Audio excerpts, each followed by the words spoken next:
こんにちは。内なるネチョネチョを抑えきれない春日部紬です。今日は足の大好きなトークン軸でネチョネチョ耐えるデッキをお送りします。お相手1ターン目不敗走。このデッキめっちゃ流行ってますね。せっかくなので足の考えるこのデッキの攻略法を語ります。簡単に言うと、相手の土俵で戦うなです。大概のデッキに含まれてる除去カードよりも相手の守るカードが多いです。なので防御札を枯らそうとは思わないことです。例えばここで不敗走を収穫者で除去しに行って上振れしたら相手の守るカードが枯れて勝ち確ですが、通常以下の運ならこちらは攻め手を変えてもう一つの勝ち筋を失うことになります。もう一つの勝ち筋は殴って勝つことですね。こちらから付き合わなければ相手は赤タンよりは優しい火力です。例えばこういう感じで相手がじれてマナを倒して足が除去2枚持っていたらそこは当然除去しに行きましょう。今回は両方ソーサリータイミングなのでいけませんね。ここも相手の不敗走アタックを押されてアタックを控える必要はないです。属1は2点クロックなのでこちらの方が早いです。お相手緑更新。これでレスはお相手がだいぶ有利に。属1が入って残り7個。こちらは完璧なドロー。モンドラクをキャストします。溶鉱炉と並んだ時の破壊力はかなりのものです。7点入って残り6点。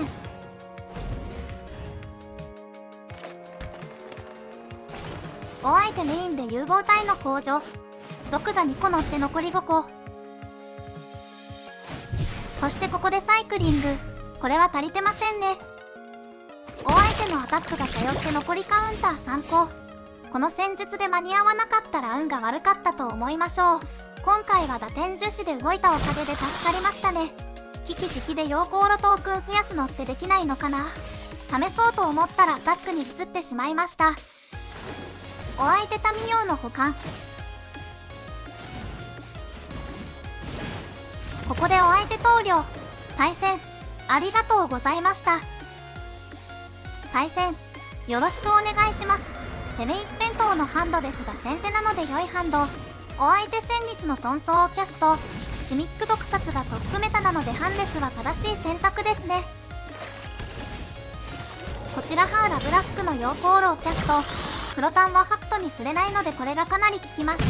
増殖シナジーもあるとほんと強いんですが今回は採用していません。お相手墓地の侵入者をキャスト。こちらは除去じゃなくて攻めに行きますか。トークン2回でアタック。ちなみにアタック前に人体改造機の冠を装備することはできないので若干シナジーにかける組み合わせですね。お相手わらわずのソリンをキャスト。これは問題ないですね。そして4枚目の土地を引きます。モンドラク2枚あるのでいっちゃいましょう。溶鉱炉から2枚のトークンが出ます。全員でソリンにアタック。お相手ブロックなしでソリンを破壊します。これで次のターンは18点クロック。もうめちゃくちゃですね。ここでお相手投了。対戦ありがとうございました。対戦よろしくお願いします。2、3、4と動きがありますね。キープでお相手徴兵士官をキャスト。完全に甘い音が目に来てますね。こちらはやることないので人体改造機の冠をキャスト。お相手士官でアタック。こちらは最低限ブロッカーを引けました。こちらは税地の収穫者をキャスト。人体改造機の冠を装備させます。お相手毅然たる援軍をキャスト。次にロードが出てくると厳しいですね。お相手徴兵士官でアタック。ここは通します。こちらはちょっと土地が多いですね。こちらはモンドラクをキャスト。とにかくブロッカーを立てましょう。ここは交渉団のほぼ嫌ですけどお相手の盤面に脅威がいないのでまだ良かったです。お相手方位の古参兵をキャスト。1マナ立ってるのでトンズラがあると嫌ですね。お相手のアタックは通します。古参兵はダメなので除去ですね。こちらは本音の発表をキャスト。この盤面を打開できる何か来てくれ。お相手フルパン、士官は相打ちで。これで残り8点。お相手ミュレルをキャスト。打開できる何か、打開できる何か、打開できる何か来た。しかも7枚目の土地を引きます。ここはブロッカーとしてオブニク様を立てましょう。トークンに冠を装備させてターンエンドです。お相手魂の仕切り、トークンが追放されます。そして4体でアタック。ここなぜか顔を守りに行きませんでした。なぜだろう。さて、こちらは満を持して白の太陽の黄昏出後。全体除去してこちらにはトークンが5体並びます。お相手サリアからのミレルをキャスト。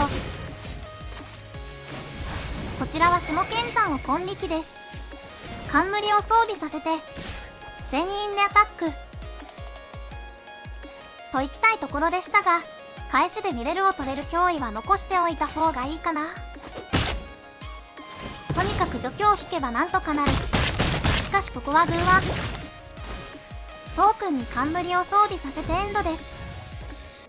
お相手トップは伝説ランド。最悪じゃないですが地味に嫌ですね。ここ悩みますね。やっぱり2体差し出して伝説土地割らせた方が良かったかな。トップは切り崩し、そして収穫者。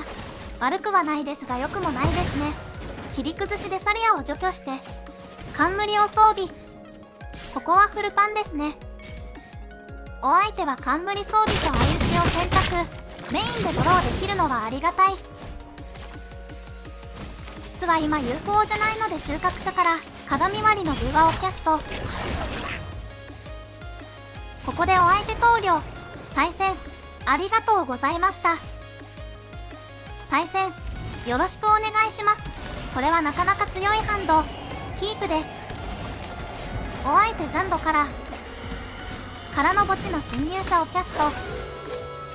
面倒だから除去しますが、4ターン目の脅威に備えた方が良かったかな。こちらは土地をプレイして鏡割りの偶話。お相手シオルドレッドをキャスト。こちらは巣と偶話を捨てます。ドローは収穫者と土地。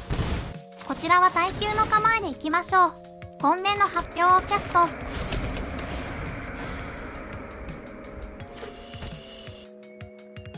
お相手シオルでアタック。これはトークンでジャンプします。お相手抹消者をキャスト。